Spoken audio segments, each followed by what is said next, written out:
Hello and welcome to One on One. I am Cyril Stober. There are conflicting reports across board regarding the number of out-of-school children in Nigeria. Available statistics from UNICEF and national sources put the figure as anything between 17 and 20 million. An incontrovertible fact, however, is that Nigeria has a huge number of out-of-school children, an unacceptably high figure given the resources and potential of the country.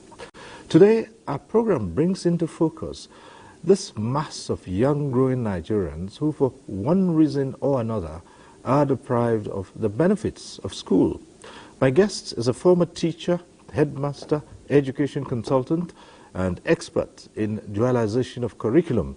Join me to welcome Dr. Muhammad Sani Idris, Executive Secretary and CEO of the National Commission for Almajiri and Out-of-School Children's Education. Thanks for being with us today. Thank you for having me. Thank you, sir. Let's try to put this in proper context. There is a difference, let's say, between Almajiri children and out-of-school children. It would be wrong to classify Almajiri as part of out-of-school children, or the figures are separate. So let's hear you say. Thank you, Cyril, for having me once again in this prestigious and highly respected TV station of ours. You are right that Almajiri is quite different from out-of-school child. Almajiris are a group of young men who are aspiring to acquire the memorization of the Holy Quran. You are quite aware, sir, that Muslims are instructed and mandated by Allah subhanahu wa ta'ala and by the doctrine of their religion that their children should be exposed to the memorization of the Holy Quran. And this is what every Muslim, prays to have. A lot of glad tidings has been attached to memorization of the Holy Quran. A lot of prophetic traditions one can cite, Sahih al-Bukhari and Sahih Muslim, where Prophet sallallahu alaihi wasallam encouraged Muslims to acquire the memorization of the Holy Quran and to send their children for the memorization of same. So every Muslim is willing to have his child, memorize Quran. But memorization of the Quran can as well be categorized into two. There is a formal Islamia school where a child undergoes, the normal Islamia curriculum, learn to speak Arabic, learn to, write in Arabic, learn to also speak some level of English. This is one aspect of it. The other aspect is the Almajiri system, where a teacher is taking custody of a number of them who also memorize Quran in an informal way. Those Almajiris estimated to be around 30 million that memorize Quran. One of the biggest mistakes committed by a lot of people is classifying them as out of school, and that has actually stigmatized them and has further derived them from accepting Western education, because they felt that for you to classify them as out-of-school children, you must have, some feelings against the system of education. So that has actually added to their refusal to accept the Western education. So Almajiri are actually in-school students. They are in a sort of informal system of education, and their aim is only to memorize Quran. Unlike the formal Islamia school, where students are exposed to understanding, the dictates of Arabic language, the grammar, the rhetorics, the correct pronunciation and correct intonations. In Almajiri school, they are actually not exposed to Arabic. That is why an ordinary Almajiri can memorize Quran from Baqarah to Nas, from the first chapter to the last chapter, without actually knowing that this Quran is actually addressing him, is talking to him, is giving him some doctrines, is giving him some guidance, is calling him to act.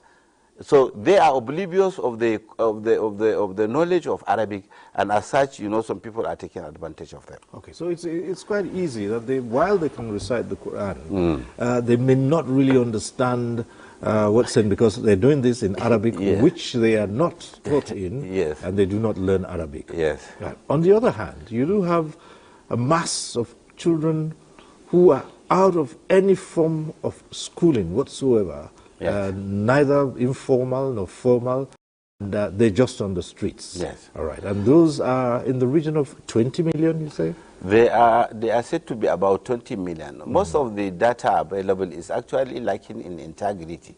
That is why we are working assiduously to arrive at a data that is cogent and verifiable. Right. However, for now, this is the data we are using. In Nigeria, we are having up to 20 million out of school children and about 30 million Almajiri. Okay. So if we look at this now, when you look at the spread of it, where would you say out of school children phenomenon is more prevalent? It's actually in the north. Take, for instance, in Kano, you have about 4 million students that are actually children that are thrown to the street. They are neither Almajiri and going to any form of school. So these are actually street boys. You see, you meet them in the garage, you meet them in the motor parks, you meet them everywhere. They are symbolizing, some futures of Almajiri, because they are also beggars and they are asking for alms. They are looking for sustenance, through begging. However, they are not Almajiri, because you see them, you conspicuously see them at the time when Almajiris are busy taking lessons in the Tsangaya schools. So they are out of school children. They are everywhere in all the states of the north. Unfortunately, people are sleeping over this time bomb that is ready to explode any time soon. May God forgive. Right, but may God forbid. Okay, but also there are other parts of the country, surely, where there are out-of-school children as well, who, for one reason or the other, do not attend kind of formal schooling. Some just there to, they are taking into apprenticeship, but not any formal schooling system. Yes, actually, this is the irony of the whole issue. If you look at our brothers, the Yorubas, they are said to be custodian of Western education in Africa. You can't hardly be able to enumerate the number of professors in Yoruba. Yet, you have good number of them that are out of school.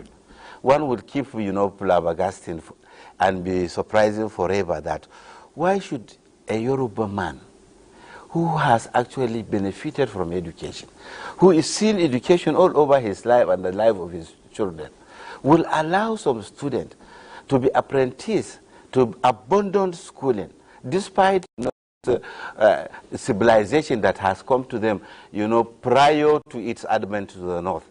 If you go to the Igbos, you see that despite the intellectual acumen they are endowed with, Igbos can be anything good you think about. They can be excellent manufacturers. They can be, they can be excellent traders. Mention it. Yet, in Igbo land, you see a lot of them out of school. That is why the issue of this out of school syndrome is actually a Nigerian problem. It's a problem across all the 36 states.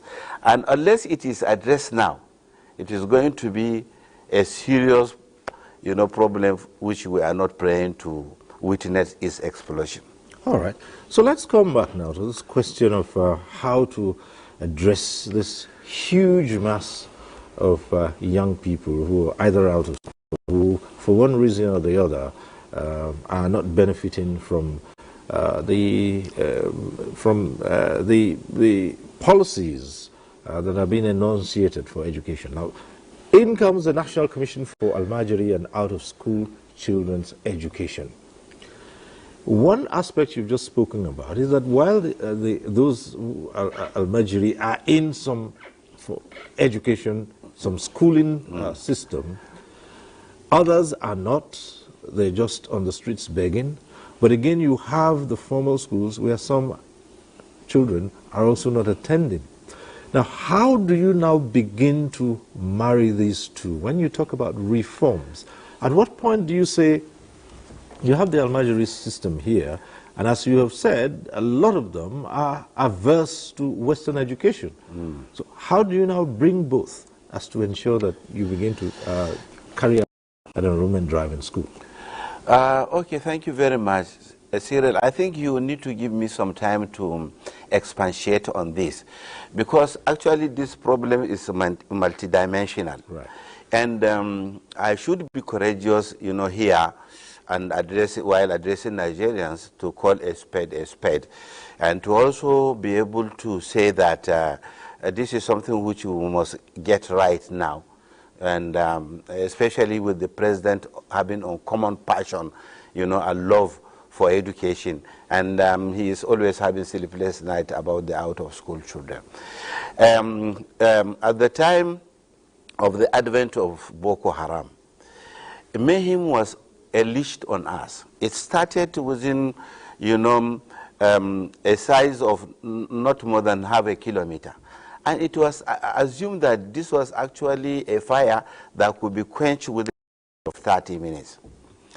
But Boko Haram kept escalating until such a time when they were able to detonate bombs in Lagos, bombs in Abuja here, bombs in Plateau, bombs everywhere.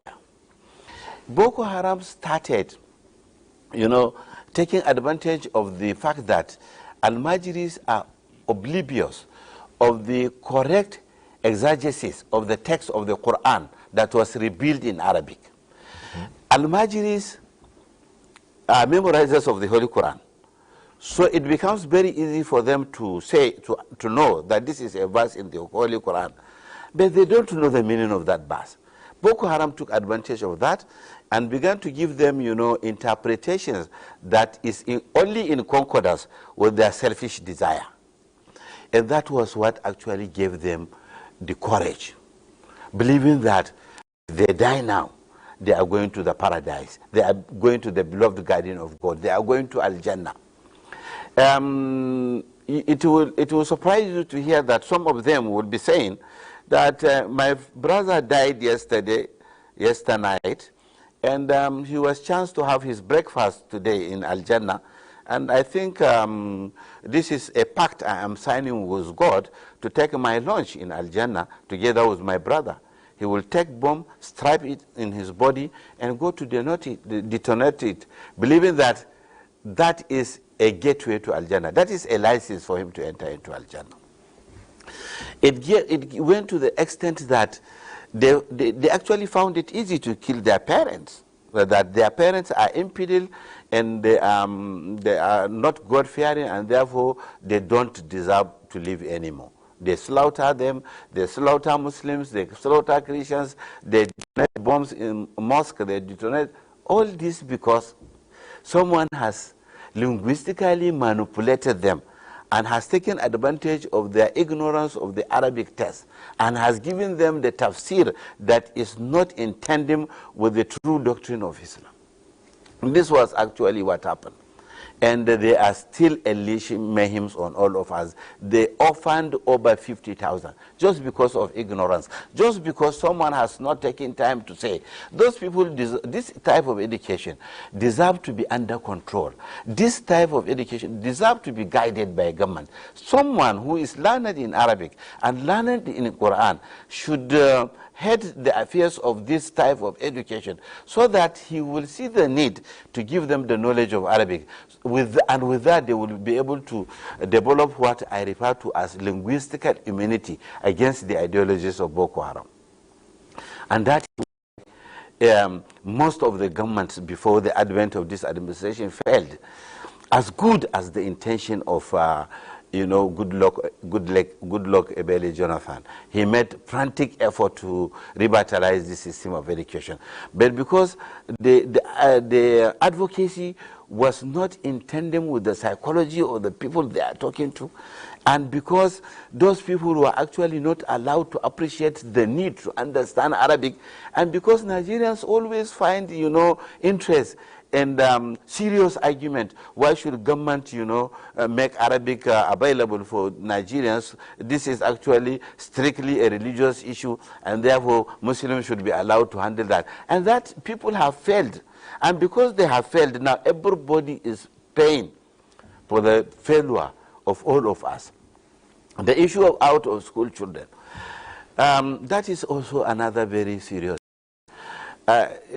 When you keep talking about out-of-school children and the need for them to be mainstream, the need for them to be brought back, I kept saying that for you to achieve success, you have to appreciate peculiarities. You have to bring education to be in concordance and in agreement with the yearning, aspiration, and the culture of the people. Short of that, people will continue to resist accepting it.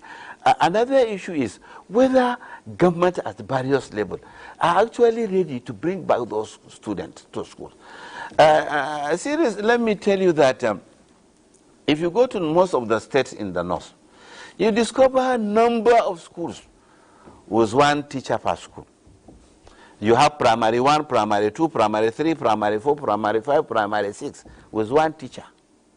When this teacher is in primary 6, from primary 1 to primary 5, they are just playing. They are as good as out of school. You have, in some states, schools that are overpopulated. You have a classroom that is housing 250 students. The size of the classroom cannot accommodate, so 200 are in the classroom. The teacher will manage somewhere to have a place to stand, and about 50 will be peeping through the window. If you are talking of addressing the issue of out-of-school children, unless everybody, the federal government, the state government, and everybody, you know, the well-to-do, the community, the NGOs, the local NGOs, unless we all agree to come to fight this ugly syndrome, we are just going to be talking rhetorically without having, you know, without having success. So what we are trying to do now at the level of the commission is, number one, come up with a roadmap that is very clear, a roadmap that will show you the destination, a roadmap that is so transparent, a roadmap that can be owned by all Nigerians.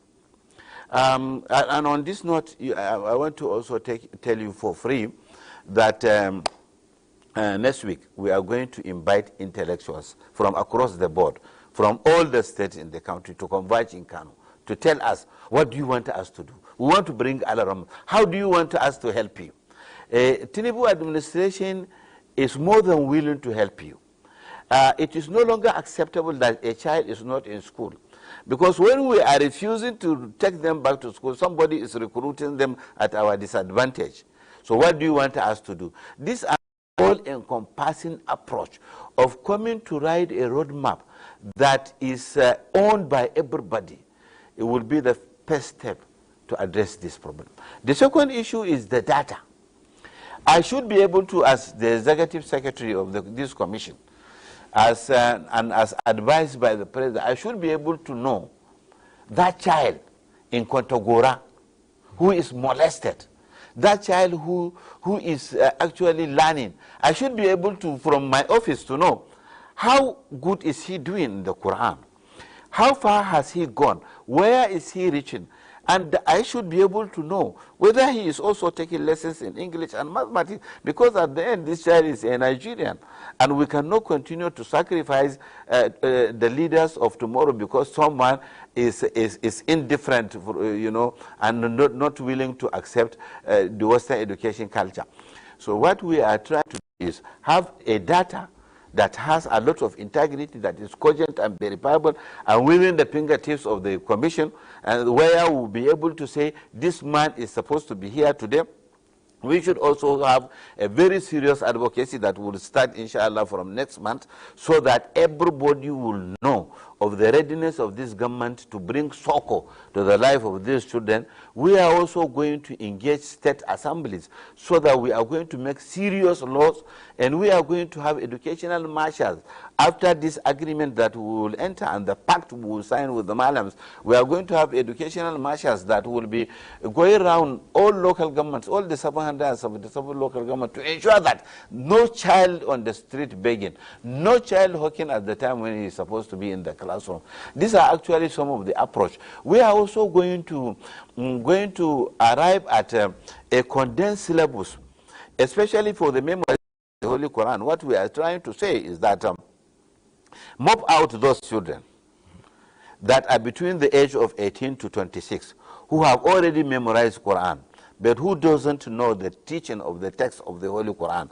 Bring them to a center, give them skills acquisition, train them so that they will be self-reliant. Give them English, give them Arabic so that they will develop linguistic immunity against Boko Haram. We want to have a country where a Boko Haram will be resisted, this time around not through kinetic approach, but because those people who are supposed to accept the ideology are now armed. They are now sophisticated as far as the understanding of the Quran is concerned. So when you have that center, you give them that training for 1 year, you can now enroll them into Nigerian universities, you can enroll them into Al-Azhar University. So what we are going to arrive at is a program that will start with Almajiri, skills acquisition, English, Arabic, memorization of the Holy Quran. After 1 year, you go to the center, you get training for 1 year, you are subjected to National Board of Arabic and Islamic Studies examination, get certificate, and go to the university. So within a period of this administration, I want to assure you that in the next 4 years, you will be having about 50,000 Almajiris who were hitherto not in concordance, not in acceptance of the Western education, are now fully back to contribute to the GDP, to the growth of the GDP of this country. On the issue of our brothers from the South, we should actually encourage the fact that they are, most of them are apprentices, some of them are at a mechanic workshop. We should encourage that. But we are also intending to have a mobile school. We will agree with their employers that give us a period of 2 hours. We have developed at the Ministry of Education, we have developed accelerated learning approach, give them 2-3 years training, and get them enrolled into junior secondary school. At the end, the ambition of this government, the ambition of Tinubu is before the end of these 4 years, at least 10,000 out of school children must be back to school. That is why we are now, experimenting the mopping out. We said that we want to mop out 10,000 out of school children in Abuja within a period of 2 months. I want to tell you that the parents are so willing that we have, within a period of 3 months, registered more than 11,000 students that are willing to join school in September. All right. Let me ask you to pause a while there, because what you're talking about will eventually more enrollment in school and more pupils and students going back to school. Have we thought about the infrastructure to accommodate this,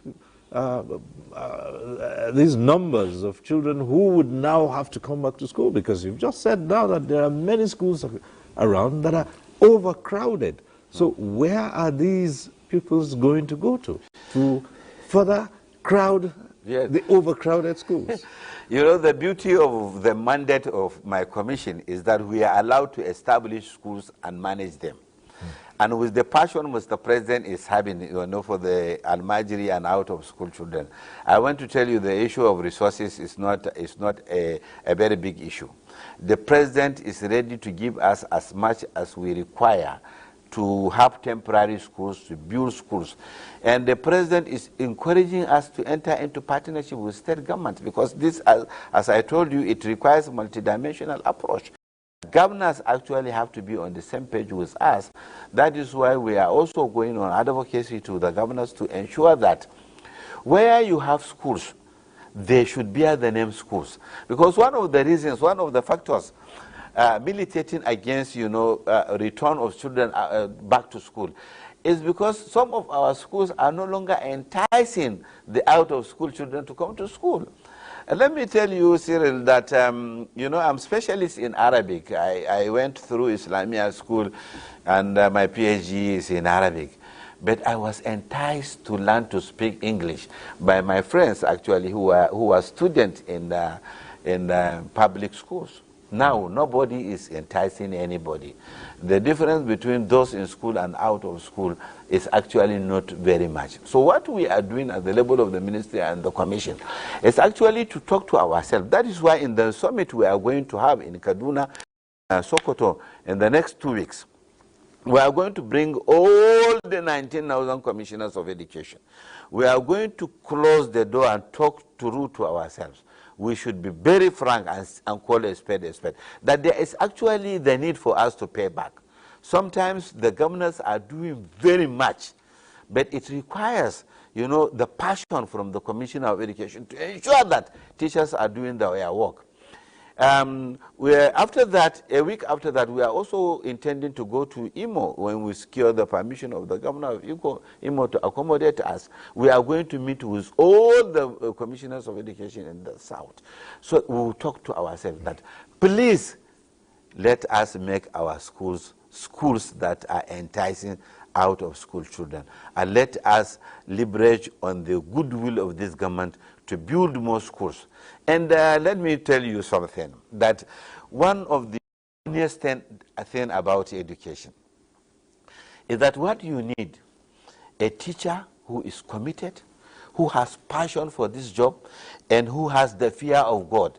A teacher who feels that on the day of resurrection, God will resurrect him and he will give account of each and every child in his class, that God will ask him, why didn't this child understand your lesson? A teacher that is having at the back of his mind that on the day of judgment he will give account of every single minute he spent outside the classroom. When you have this type of teachers, you actually don't need classrooms. Right. You can teach under the shade of trees. All right. So the issue of infrastructure is as secondary as you never thought. What we want is this teacher. We should appeal to the teachers. We should talk to their psychology. We should try to bring them to what is called, according to KKR theory, that self-discipline. Teachers should be made to imbibe the culture of self-imposed discipline, to imbibe the culture of saying that this is the favor of God done to me. Today I can speak English. Today I am an employee of the government. I should try to give service where my service is required. All right. In the most efficient way. Okay. At this point, we'll take a short break. When we return, there'll be more on addressing the out-of-school children and reforming the Almajiri system. Stay with us. We'll be back shortly.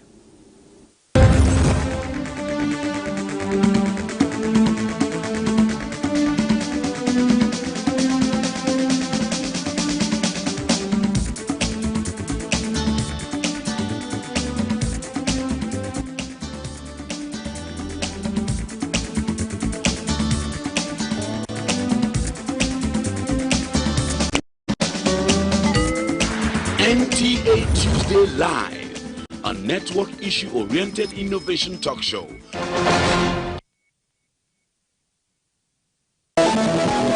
Why should we be in a difficult situation financially? Once upon a time we were rich, but we're not a rich country anymore. Disaster management is everybody's business. In all these times, the organization turned to Nigeria. We would as much want to harness the capacity that is within us so that we see how we can become self-reliant. 1 month ended and you said you are increasing warning strike by 2 months. I mean, you are incubating madness. Even if these are officials of government who have been told to go and enforce the law and they have against the law itself, they must be held accountable. One-on-One, Friday, 10:30 p.m. on NTA Network.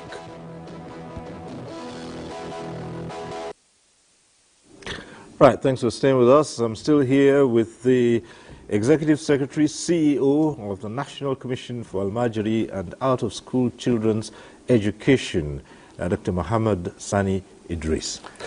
Now, just before we took a break, you talked about the infrastructure and how you intend to solve the issue of not having everything on ground, but you also spoke of the commitment of the teachers, the teaching staff.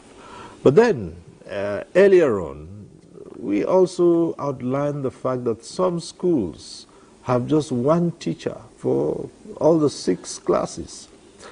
So that means there is also a shortage of teachers. Now, and you can produce a teacher of that level within just a few months. You need to. So where are you going to get these teachers from? Or you know well, is it possible that there is a huge market of teachers who are unemployed? And why are they unemployed? Are they employable? Or do they have the requisite qualification to impart knowledge? Actually, we have a good number of graduates that are unemployed, that are waiting for the slightest opportunity to get employed. And one of the serious issues that we are mostly not getting it right is that sometimes at the level of the Ministry of Education, we also have to some discussions on the issue of qualified teachers. Sometimes, you know, someone undergoes training of 6 months and he is called a qualified teacher because he has been certified by the TRCN. Sometimes you also see that we are giving emphasis to certificates. When I was the Commissioner of Education in Yobe State, I had the cause to sit with the members of the Ministry of Education. I said, look, between qualified and competent now, there is serious disparity.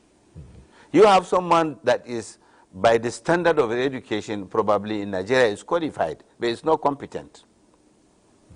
And you have someone that is competent, but is called unqualified. So our ability to bridge this gap, if I should be asked to employ, I would rather employ the competent and qualify him than, you know, employ the qualified who is not competent.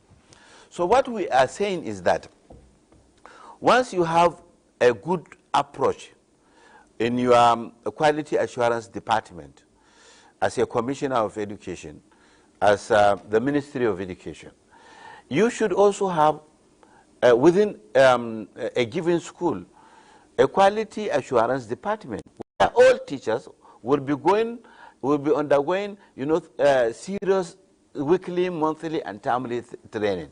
If you get the competent ones, that are as many as you cannot count, we're actually not short of manpower in Nigeria. Bring them to school if they are competent. Give them training. Let the principal, you know, be a qualified person to handle school. If you are having a principal that cannot speak English, a principal that is not, that is oblivious of the pedagogies of teaching, a principal that actually doesn't know much, that principal will not have the capacity to govern a school, let alone give training to others. So what I am saying is that we have enough teachers, we have enough people that can be employed, and we should, you know, drive a means of training those competent teachers, those competent graduates that are not necessarily qualified in the eyes of educational, you know, doctrines in Nigeria. Employ them to teach, and then try to, you know, give them through training, try to qualify them. If all of us at the local government level, at the state level, have the same passion with Mr. President, who is willing to leave no stone unturned, definitely our schools will cease to be a hub where students will of them will just come, play and go. Governors, local government chairmen should make it a duty to ensure that the minimum required number of teachers are employed. And that is doable, especially at this time when, you know, the income of most of our states is enhanced by the federal government. I want to use this opportunity to call on all state governments to ensure that the least we can offer as service to our citizens is to ensure that we give them quality education. We cannot have quality education without adequate manpower in our schools. Okay. Well, you've been described as an expert in the dualization of curriculum, marrying Western curriculum and the Islamic education. Can you speak about that and how this, because well, when you start talking about it, we raise the issues we were thinking about here, matters of culture, and again, religion is also a factor in here. So let's hear you. Please. Let me tell you that actually there is a serious interplay between Quran and all the professions. And you know, this there is what we call in education cognitive domain. And we also have what is called cognitive chromosomes. These are God-given chromosomes that has the power to assimilate, that has the power to grab, that has the power to memorize. Imam Shafi'i said that the lowest cadre of human being are those who are endowed with 50 chromosomes, cognitive chromosomes. And each one has the capacity of memorizing 1,000 books. So what Imam Shafi'i was saying, ordinarily that the slowest learner is that person who has the capacity, the gigabyte, that has the capacity of memorizing 50,000 books. That was what informed our decision to try to dualize this curriculum. When I was the director of El-Kenemi College of Islamic Theology, we felt that it is possible for us to give Western education to our children and as well give them Islamic education. That it is possible for us to produce students that can excellently speak Arabic, that can excellently speak English, that can as well be engineers and medical doctors. And I want to tell you that as the director of El-Kenemi College, when we carefully came up with syllabus that is in concordance with the yearning and aspiration of the people of Maiduguri, Borno State, and a very inspiring curriculum is also in agreement with the policy of education in Nigeria, with the content of the curriculum provided. We saw also the need to convince them to also accept to go for the memorization of the Holy Quran. We tried that, and for the past 30 years now, in El-Kenemi College, we are producing memorizers of the Holy Quran who are as well scientists. They will go to Saudi Arabia, they will participate in Quranic recitation competition, they will win the first position, they will beat all the Arab countries, they will come here, they will continue their physics, chemistry, biology, and go to read medicine. I want to tell you that one of my students emerged as the world best medical doctor and attracted you know, a medal, gold medal by Raul Castro in Cuba. He was given a gold medal because he was the best medical candidate. That person is a memorizer of the Holy Quran. In that college, every year, we produce 250 memorizers of the Holy Quran who are as well scientists. Most of them are now in hospitals. Most of them are now engineers. I had time to ask a lot of them, what time do you get actually to revise your Quran? They said, while we are conducting surgery, it is a very beautiful opportunity for us to revise our Quran. That, as beautiful as that. So what we are trying to do now in the commission is to bring those that were supposed to be glorified Almajiris to come in their attires as medical doctors, as lawyers, and ask those madams to test them in the Quran. Ask them, quote any part of the Quran for them, and they will recite as strongly as you are praying to have your student do. And at the end, they are medical doctors. Convince them that it is possible that Nigeria, gone are the days we will be producing memorizers of the Holy Quran only when Nigerians are in shortage of medical doctors, when they are in shortage of engineers. So what we will do is when we come to terms with them, we will now sit together and develop a curriculum that will not negate the ideology of giving them a solid memorization of the Holy Quran, but will also add to it a curriculum that is appreciating that will appreciate their contribution to the development of their fatherland. If that is achieved, I want to tell you before the end of the 8-year tenure of this administration, Nigerians will have the cause to rejoice. Nigerians will have the opportunity to raise their head tall again in the face of other nations, that we have come of age, that we have gotten a president that has gotten it this time around right. And that is why at the commission, what we are saying and what I told my staff, that we are actually not working only as civil servants. There is a problem, and the president felt that we are the right persons to address this problem. And they said that this appointment of ours is one of the most celebrated appointments. Unless we get it right, on the day of judgment, God will resurrect us and will give account of our failure to give the president what he is desiring to have, to give the president, the reason why he should continue to spend money. All right. Well, since you brought up the matter of the spiritual uprightness of people who were charged with executing policies, let's go this way, for instance. You are going to integrate. You'll get the curriculum of the Western education and find a way of integrating it into the Islamic education. However, how do you intend to go about the matter of resistance?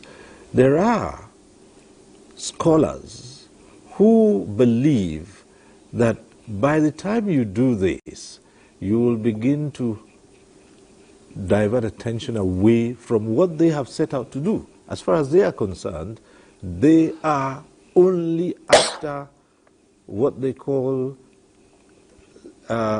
religious instruction.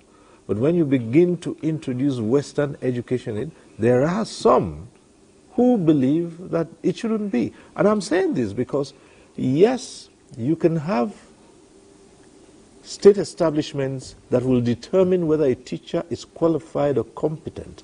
Do you have a body that will determine if a Malam, for instance, who has decided to turn his back on Western education, do you have anybody that can say, before you can begin to teach Islamic education or train anybody in the Quran, you must have attained XY level of competence and certification?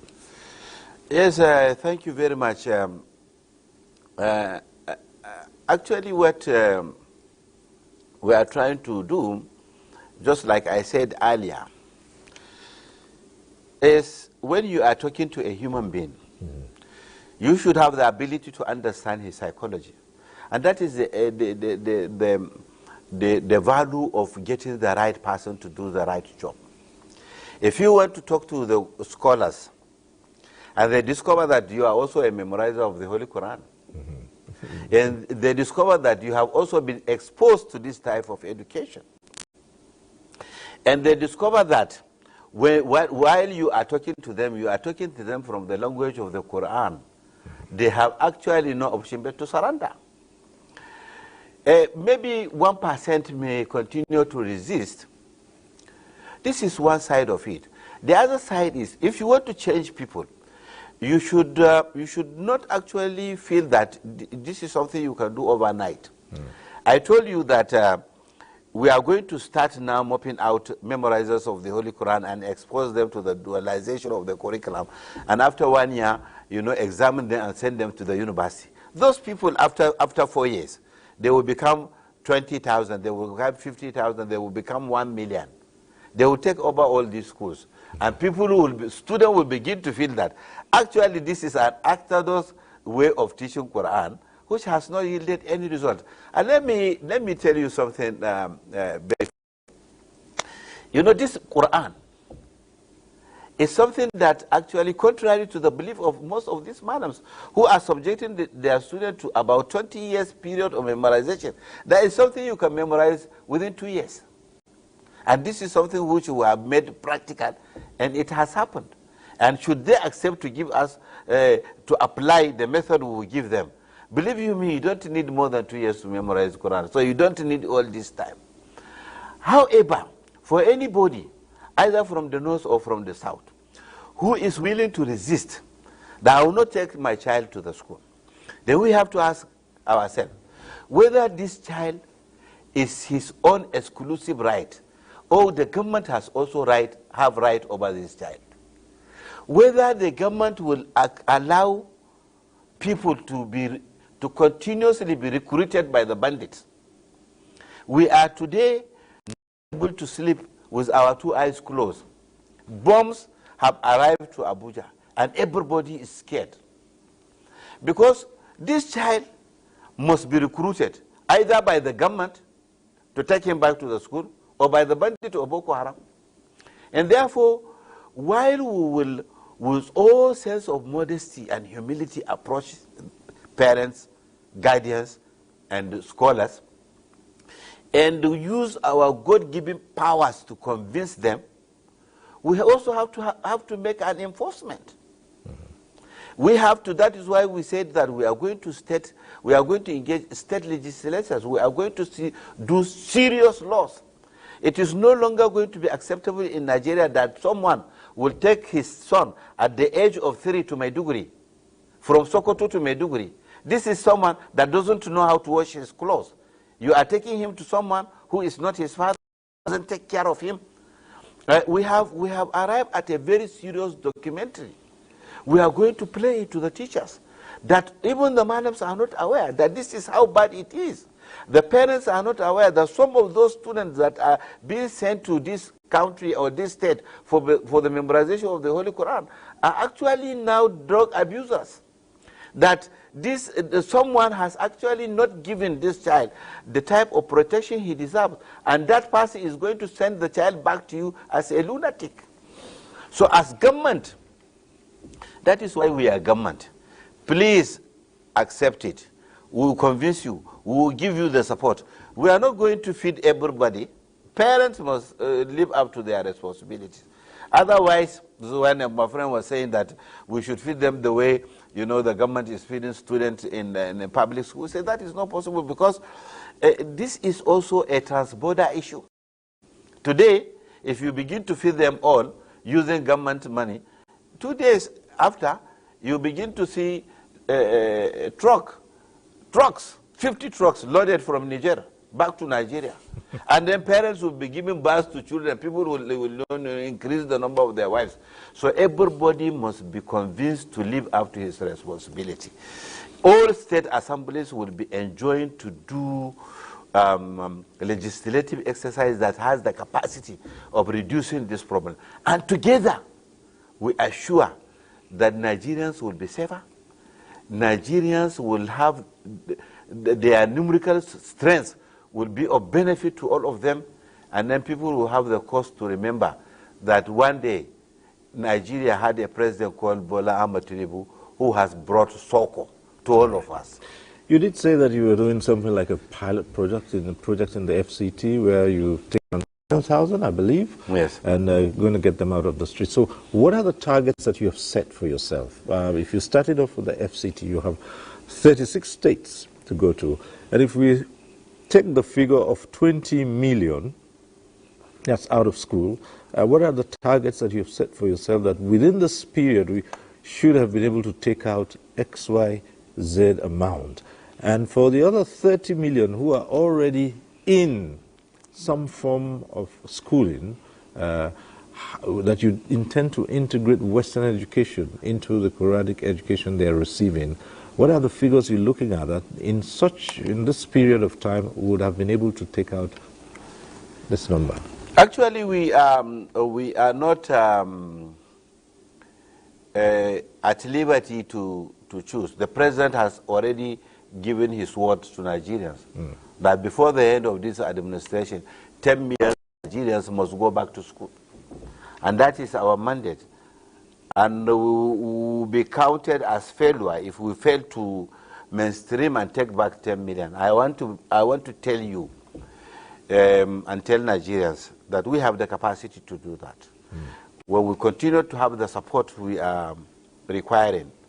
If it is just 3 weeks, we were able to mop out 10,000.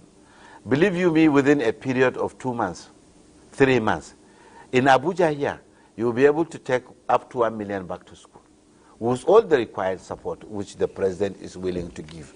So this is one. On the issue of Almajiri, what we are going to do is build some kind of structures in their own schools where their madams are residing, or where their madam chooses, so that it will serve as a hostel for them, to give them that shelter, to give them that protection, to harness them, bringing them together. Would you have the capacity to monitor these? Yes, because as I told you that one of the mandates of our commission is to establish and manage. So we are going to have state chapters, we are going to have local government offices across the 36 states of the country. And you also spoke about marshals. Yes. Which you have started recruiting them, or you're going to? No, we said that we actually started with 30 staff Yes. we are having in the commission. We said, let us just run a pilot program and see how much could we mop out. All right. And it was marvelous that within a period of 3 weeks that we were able to get 11,000, and we are still counting. And before September, September, only God knows the amount of students who will go back to school. So what we are saying is that we have test run this program, and we are good to go. We have now understand that this is what it pays. This is the approach. This is how you talk to the parent and you get their children back to school. And sometimes, some of the parents are actually requiring for little support. That is why we are not only going to leverage on government resources. A lot of people, a lot of well-meaning Nigerians are willing to come and partner with us. And we are going to talk to every Nigerian that instead of you giving this Almajiri 5 naira as an arm, why can't you adopt one Almajiri who is close to your house and be giving him food? So we are going to have a serious involvement, an all-inclusive approach.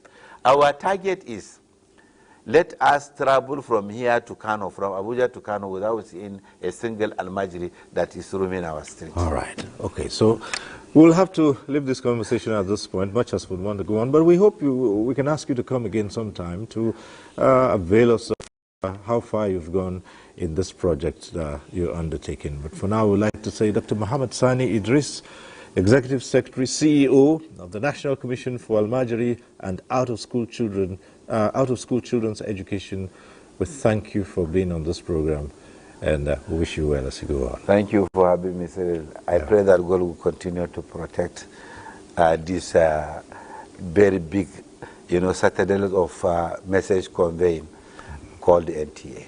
Right. Thank you very much. And that's our program today. We thank you for watching. Next week, we'll be back with One-on-One. I'm Cyril Stober. Bye for now.